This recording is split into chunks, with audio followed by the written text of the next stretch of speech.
চিত্তর যদি তৃষ্ণার ধ্বংস করি পারে, তৃষ্ণার ক্ষয় করি পারে, সেই চিত্ত কুশল হয়, শুভ হয়। তৃষ্ণার এখানে ক্ষয় করা যায়। ফলজনিকটা যদি লোক নকরে, অলপ থাক ফলজনিক, তাহলে অলপ করে তৃষ্ণা ক্ষয় যায়। আমার ইচ্ছার দ্বারা তৃষ্ণা ধ্বংস করি পারে। তৃষ্ণার তোর ইচ্ছা হয়।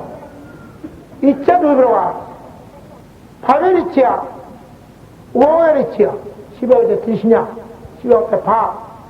জল বললে বাইরে যাও, যা জল বলে।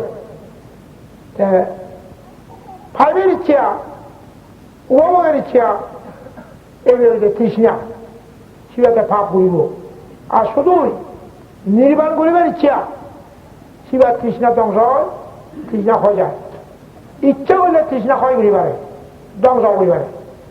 কিন্তু ফাইভের ইচ্ছা উপভোগের ইচ্ছা না করা, তাহলে অবিদ্যারে অজ্ঞানের সুখ করে অবিদ্যা বাড়ে, তৃষ্ণার সুখ করে তৃষ্ণার বাড়ে। অবিদ্যারে যদি সুখ না করে অবিদ্যা হয়ে যায়, বুঝতে কথা মর জ্ঞানে বোঝো কথা নয়। তৃষ্ণার সুখ না করে তৃষ্ণার হয়ে যায়, সে দুঃখ দিয়ে মুক্ত হয়।